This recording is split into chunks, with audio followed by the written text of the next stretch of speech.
Hey folks, it's Sam, and I'm talking today about the Venus-Jupiter Vedic Love Bomb explosion happening in your life for 4 months coming up. As you can see, I have this image of Venus in Pisces and Jupiter in Taurus. The AI did a good job with this. You can get some of these great images created on AI. I told them to do Venus in Pisces with water and then Jupiter in Taurus, Jupiter as Taurus.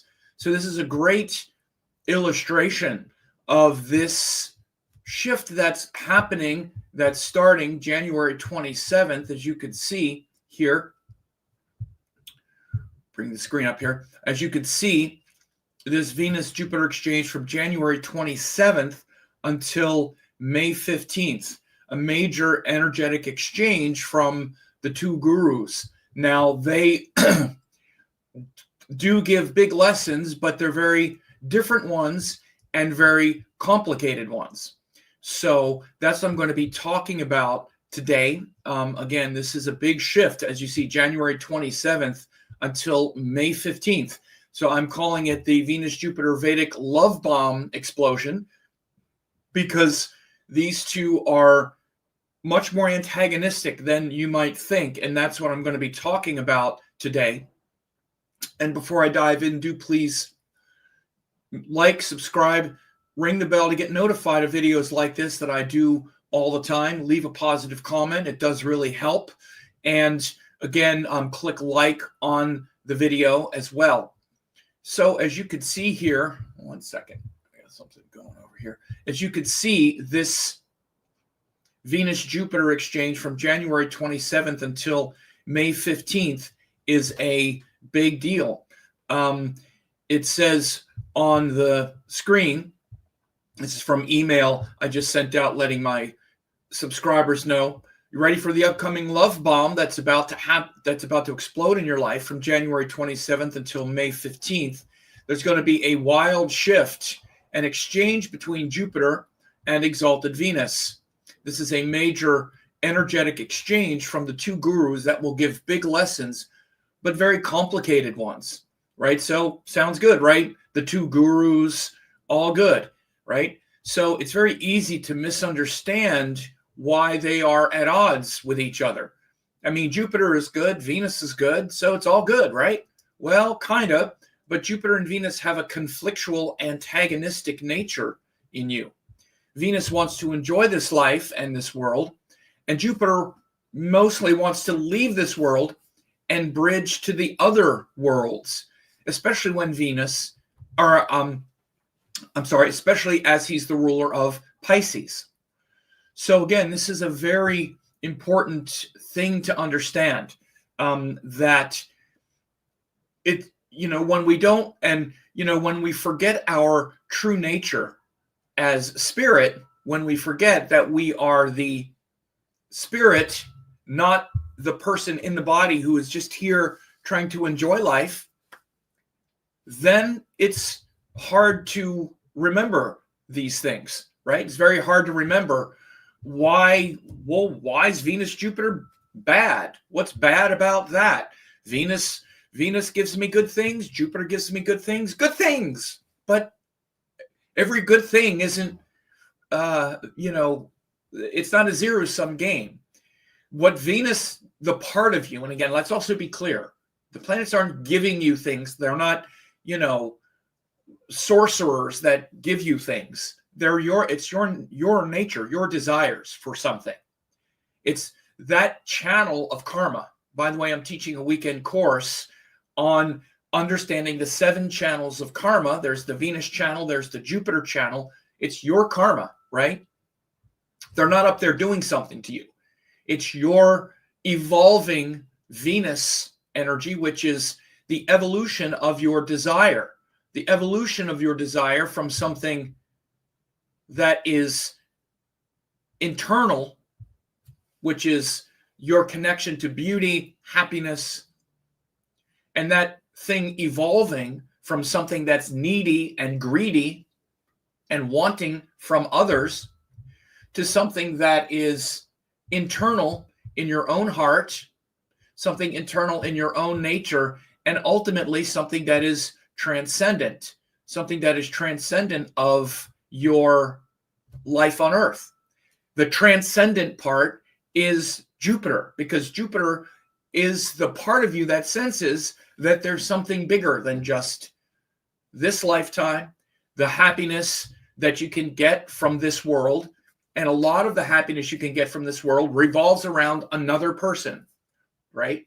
Not just another person, but also sensual experiences. So Venus is that sensual experience of pleasure through the senses, food, other things, sexuality, but then the feeling good of energetic exchange with another person. We want people to like us. We want to be liked.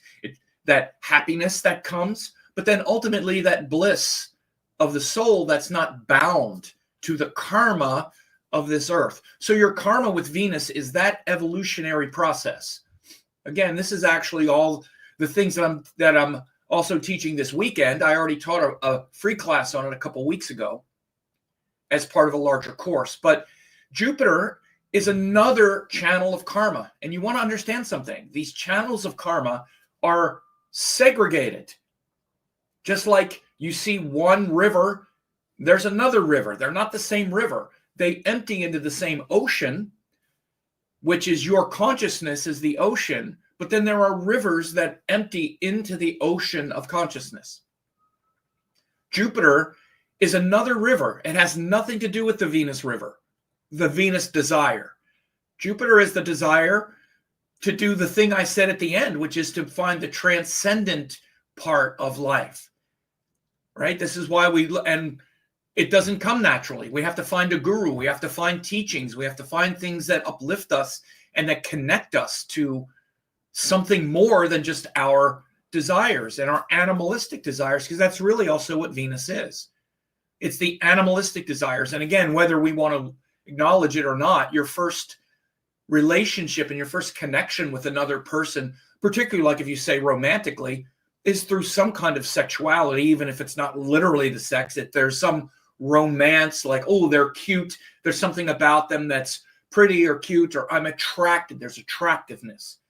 So again, it's about the animalistic desire to touch their body and all of that kind of stuff. That's the thing that gets us more hooked into this form and the form of our desire, and then to possess it and own it and say, okay, now I have it. And ultimately, Jupiter is there to say, no, you don't. You don't have anything in this world. It doesn't belong to you. It belongs, this world, everything, including your body and your mind and your heart, is not you. It's your karmic entanglement, because you are the transcendent consciousness, the liberated consciousness behind all of that. The thing that can perceive it all with clarity and light. You are the light and the silence behind all of that. No matter how much you lose yourself in it, that's not your nature. Your nature is the consciousness behind it.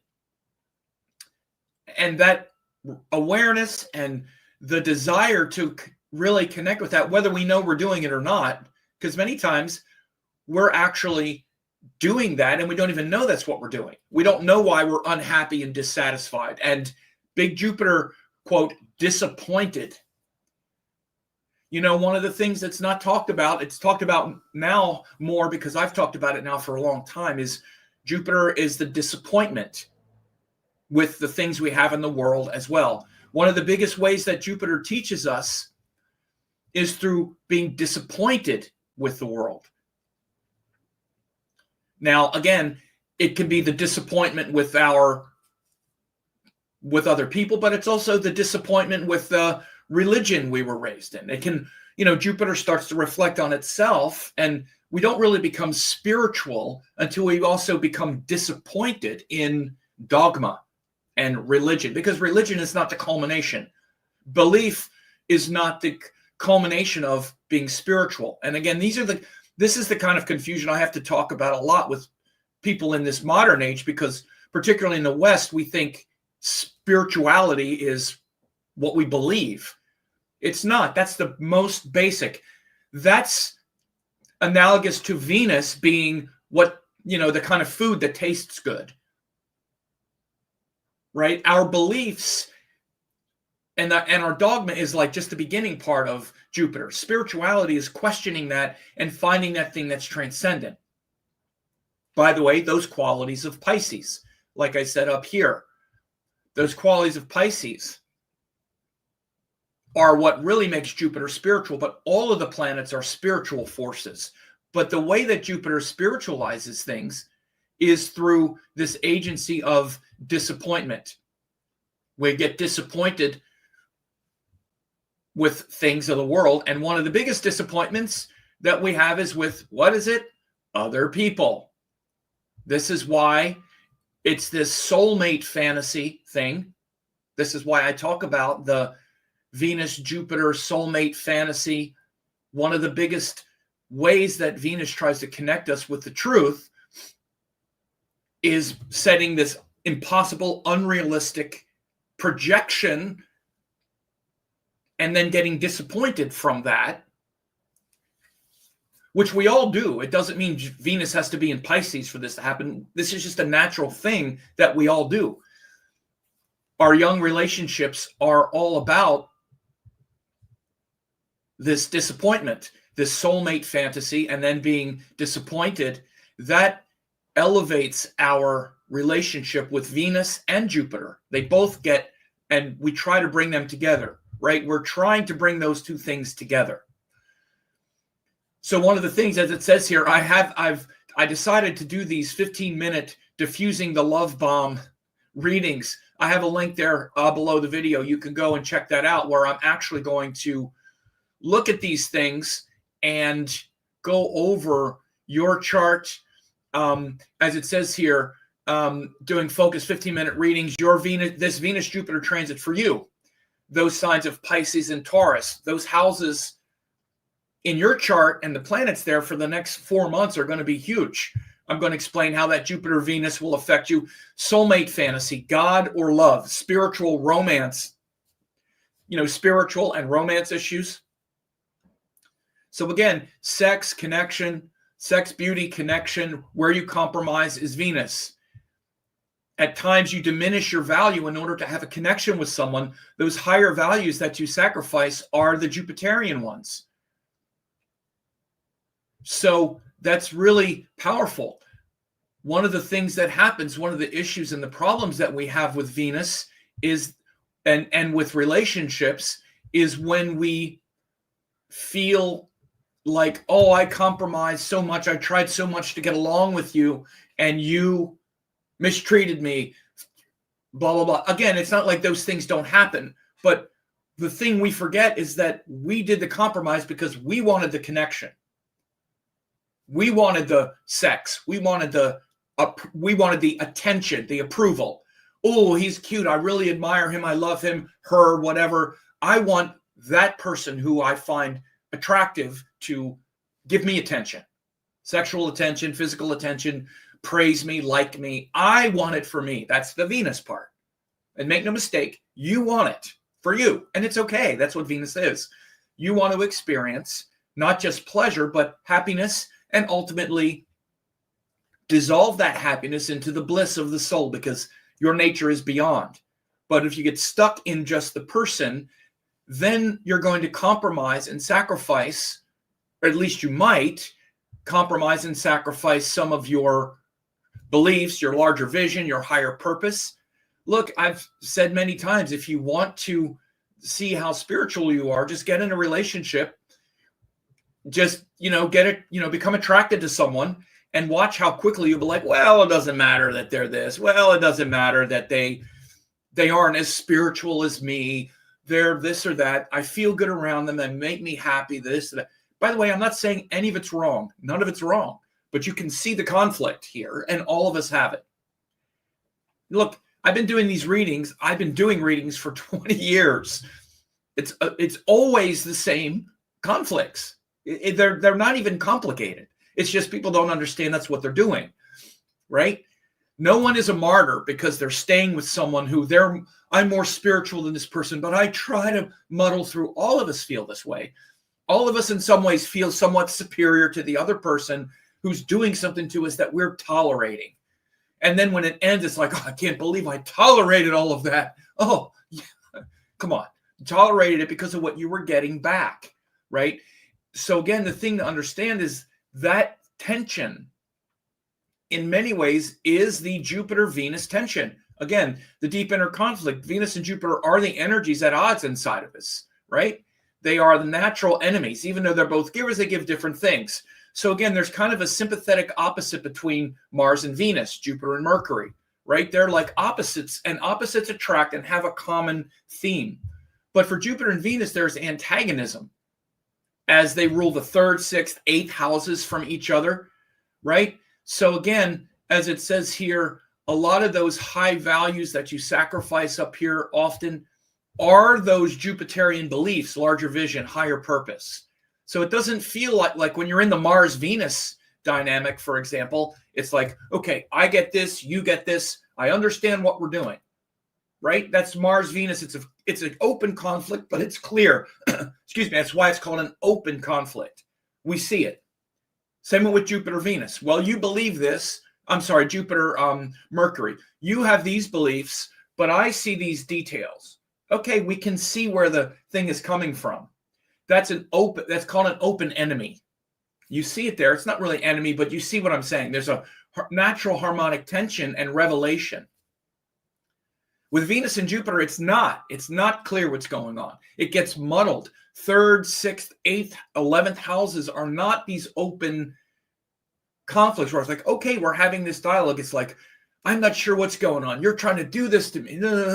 Because both of them are giving. Again, this is the thing to understand that I said at the beginning. This is the complexity of having two natural benefics that are both givers, but giving different things. And like I also said at the beginning of this video, there's this temptation to try to be like, well, that one's good. That one's good. It's all good, right? It's good, right? Because we don't want to dig into the complexity, because it's very complex to understand how and why Venus and Jupiter are enemies, how it comes down to specific things. I just explained, conceptually, but literally it's those houses that they rule from each other in an astrological framework. And again, I'm saying this in the abstract, but like it says here, how's this going to affect you? Because the signs of Pisces and Taurus are exactly doing the same thing. Pisces rules one sign, and 3 signs from it, 3-11 is a conflict. They're different desires, right? So how's it going to affect you? This kind of hidden, and by the way, the reason is because it's these desires. Sign of Taurus are both going to be activated. So Venus will be exalted the whole time as well. It's also going retrograde. So again, the sign of Pisces and Taurus and the houses they fall in for you will be important. If you have planets in Pisces or Taurus, even if you don't, those houses will be very important as well. For example, I'm Gemini, so Venus rules my 5th and 12th house. It's in my 10th house, right?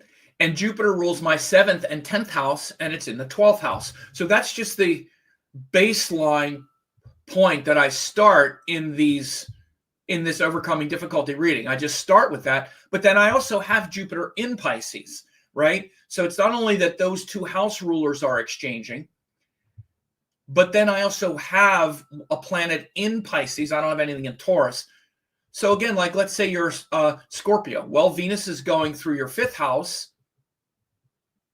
Jupiter is going through your 7th house. But you might have a planet in Pisces. You might have a planet in Taurus. That also brings the complexity on top of the nature of the planets that I just described. So all of this, again, these are the things that really happen. This is how you really can diffuse and, sort of diffuse the love bomb, as I said, but also really focus with deep discrimination about these type of planetary transits. Because again, these are very subtle energies and they're happening whether you know it or not. It's not like, oh, I got this update from Sam and now that's finished. Okay, I learned about Venus, Jupiter. Now I learned it. This is going to be a very dominant force in your life for the next several months, whether you know it or not. So again, I do offer those quick reading. You have the link here below the video. But aside from that, keep this in mind. And again, on the surface, it's the Venus-Jupiter conflict that I just talked about. You're going to feel this, and it's a time for you to learn from this. As always, when you have these two gurus, what these two gurus do is they teach us something, but again, they teach us very different things, but it's always going to be a great opportunity to really learn and learn graciously. So again, one of the best things that happens with the gurus when they teach us is they're gentle planets, like I said before.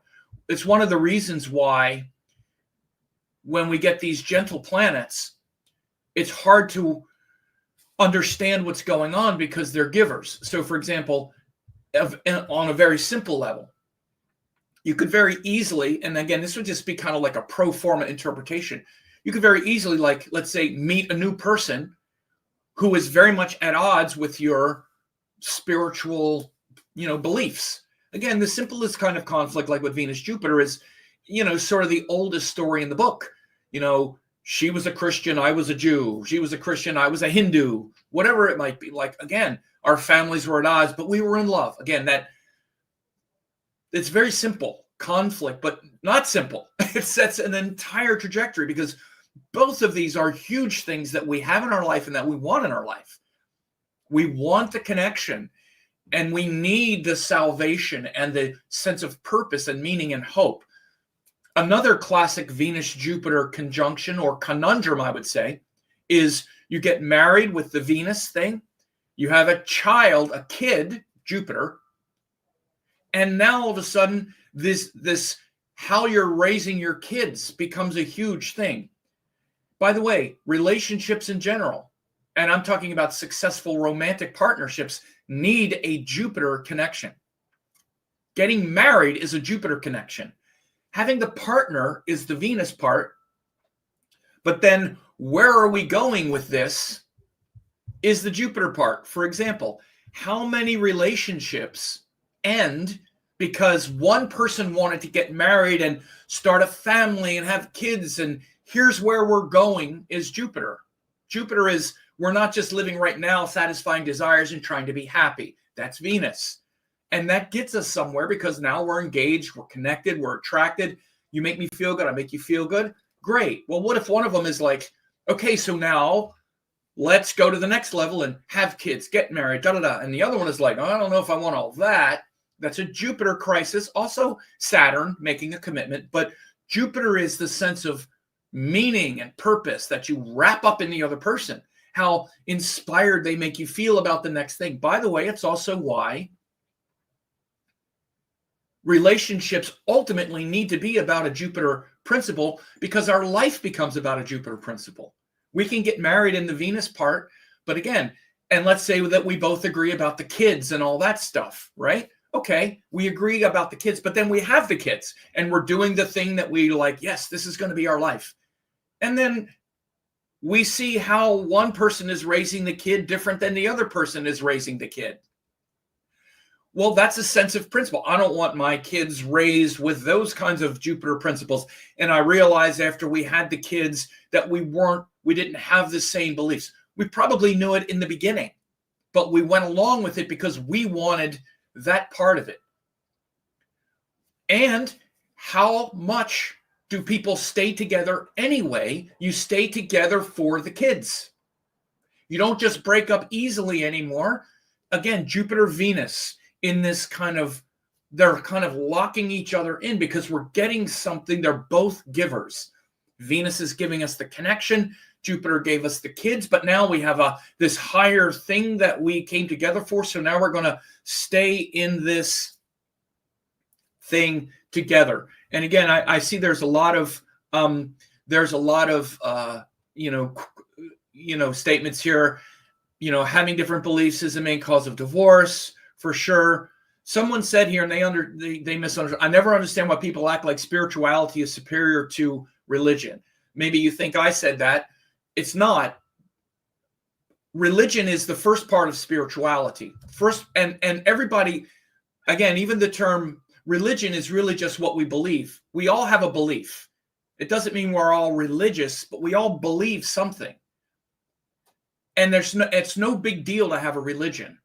I mean, the religion is the first part, but it doesn't necessarily become spirituality unless we put it into practice. Spirituality is practiced, is when we put it into practice. And the first practice is a belief. We can believe in religion. We can believe in anything. And people do. That's the only purpose. It's not superior. And I wasn't trying to make it superior, but it's a good point. That's why I showed the comment. Because if we don't have any belief, then we're rudderless. But what happens is people think that just believing something is being spiritual. It's not. It's the first part, right? Spiritual is practicing whatever we're doing. In fact, everything we're doing is spiritual. But are the things we're doing actually spiritual? So anyway, it's very complex in that regard. So again, there's other things. Taurus is money. Libra is relationship. Sure. I mean, we could say all of these simple things, right? And there's nothing wrong with that, of course. But so with this exchange, though, I'm just giving some illustrations of the conflicts that we can see just naturally between Venus and Jupiter in everyone's life. I really like this person, but I know that they're not in line. And by the way, once you've been doing spiritual practice for a long time, Forehead Kiss said, okay, that makes sense. Great. I appreciate your comment, though. That's a very good clarification. Look, I say this because sometimes people think I'm like lecturing or demeaning things. And I know how I can come across that way. By the way, that's a Jupiter thing. But so I try to describe the evolutionary process of things like I did with Venus. It starts with our pleasure through the senses, then happiness with another person, then transcendent bliss, which is not just about another person. Jupiter is whatever we believe. We all believe something. Hopefully it's something good. And yes, some type of religion would be fine. But if it's just belief, how many religious hypocrites are there? I mean, again, we got to see it see it all the way through. There are many religious people who aren't spiritual at all. They believe things simply because it comforts them, because we've got to believe something. Okay, and again, that's not to knock them, but that's just the beginning. Then we start to practice what those beliefs are, but ultimately we transcend and we connect to spirit. So anyway, but I wanted to really illustrate how in everyone's life we have that nature of Jupiter and Venus interacting. And again, as the two gurus, as the givers, they give things that we like. So like I say, you could find this situation where you connect with someone that is inspiring and uplifting. And then it's going to get you to question. Someone said, can we talk about the positive things? That's a good point. I'm not sure this is negative, but I am also highlighting that there is a lot of conflict between these energies within each person. So if that doesn't float your boat and it's not positive, I don't know what to say. Getting relationships are often positive, but then it brings out this conflict. And we have these beliefs that inspire us, but then we're tempted to slide on those principles very much. So it's very interesting, your perspective. So anyway, this is what I wanted to talk about here today. And I think that it's a very worthwhile endeavor to really focus in the next couple months of how you see both this giver of Venus and this connection to the source and this bliss of the soul, and Jupiter also wanting to connect with higher principles and how being sort of pulled in different directions. And yes, the positive part, I guess you would say, Venus is exalted there. So it's this higher sense of creativity and beauty and this alignment with transcendent beauty, which is not of this earth. And it's very transformative, and it's going to help you to dissolve. It's going to try to help you dissolve the attachments, right? So again, if that isn't positive, I don't know what to say. But feeling this sense of creativity, this sense of purpose, this sense of longing for something higher is definitely a big part of Venus in Pisces. That's why Venus is exalted in Pisces, because it's where we find that beauty and happiness for no reason, right? And the Jupiter in Taurus, Jupiter has been in Taurus for the last year, or for the last like 6 months. And so the Jupiter in Taurus is not in as good a dignity here. Again, and naturally these planets aren't, but Venus is exalted in Pisces. Jupiter in Taurus is more about bringing those spiritual teachings into the realm of our daily practices and habits. So relative to how well you've been doing that the last 6-8 months since Jupiter went into Taurus, that's going to be also sort of in a contention. So Jupiter in Taurus, again, is very much about finding inspiration and purpose in your daily life, your daily, situation. But again, it's not necessarily an easy transit, because Jupiter in Taurus and Jupiter in Libra are much more worldly, and those Jupiterian ideals and whatnot get pulled down into a very material, realm. But I've been talking about Jupiter in Taurus for quite a while, and how it's about bringing our teachings into a sort of material realm. So it's not just this kind of abstraction, right? So again, if you did want to have me take a look at your chart and talk about these two planets, also, obviously, I'm talking about them in your chart, right? You have Jupiter, Venus somewhere. You have a relationship with those channels of karma, and you also have a relationship with this transit, because you have Jupiter and Venus in those signs of Pisces by transit, Pisces and Taurus. So I'll go over that if that suits you. And again, thanks a lot for showing up, and please let people know about this if you think it will be helpful. Thanks for watching. Don't forget to like, comment, share, and subscribe to the channel.